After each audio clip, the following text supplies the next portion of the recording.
What's up, guys? Boy here. Today we're doing another video. Today we're taking a look at the rostfrei solingen meat cleaver. Let's begin.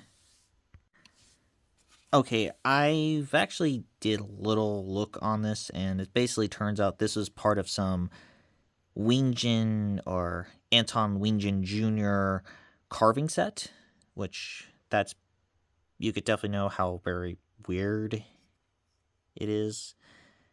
Which, yeah, of all the meat cleavers on, and yes, even including the Samuel Lee's giant monsters cleaver or the Zombie Tools Reaver cleaver, the two classics, this one is actually part of some carving set.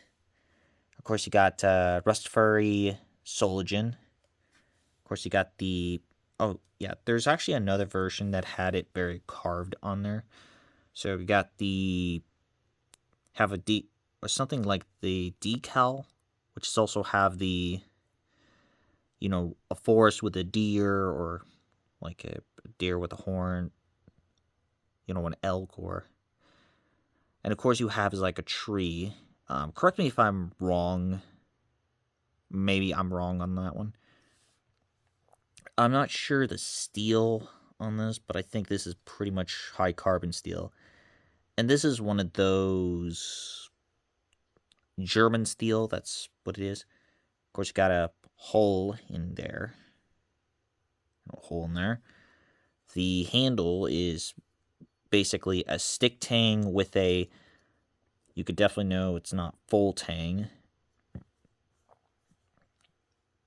course, you got a bunch of pins on this, including this one wrapped around.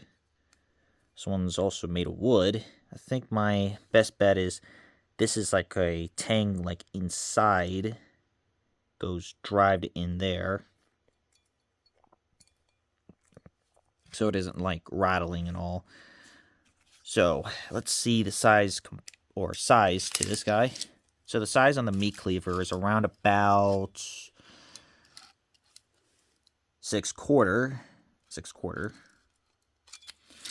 For the handle is around about basically 5 inches. For the overall size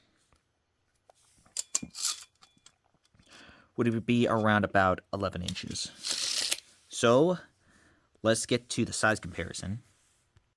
So the size comparison on the rostfrei solingen meat cleaver is this is also bigger than the Soviet Hungarian bayonet. But it's also very much smaller than the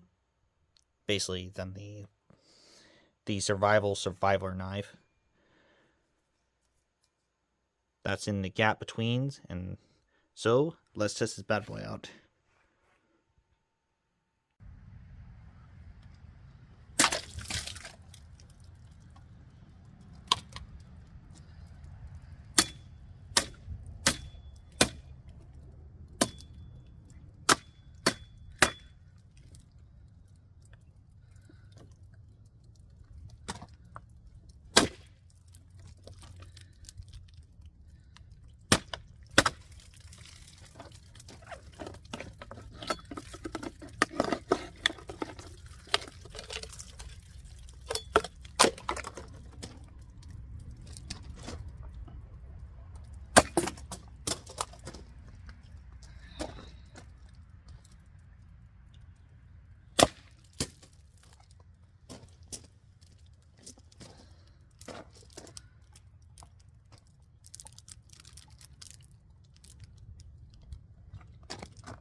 So the results out there is actually pretty good out there on the bottle itself. So when I actually strike the bottle, and this was really funny to hear this. So if you heard the critical hit sound from Team Fortress 2, that's the sound I basically striked in it. You basically hear a big ol' sound of that, the critical hit. It was really funny to hear that one, which makes it even funnier. But for the harder plastic, not so much. That's the striking out there. Yeah, that's really bad. But for the chopping, for the chopping, it looks like, look at that. It looks like it's just been crushed. Not even like cutting through it. It's a little disappointing, I can tell you that. Yeah, it's a little disappointing on there. So, but for the chopping, it did good. It really did good. So I give the rust-free solingen meat cleaver, even though despite it being a little expensive these days, rather for the whole set itself, it's like, let's see, I give the final verdict rating on this is around about a 6 out of 10. It's chopping the harder plastic didn't really work well, but the chopping on the wood did a little bit better. But as you can definitely know, I think you gotta like sharpened it and maybe oiling it, and then we'll probably will be set sailing on that one. So that wraps up the rostfrei solingen meat cleaver. I'm Martillboy, and I'm signing out. I'll see you guys next time.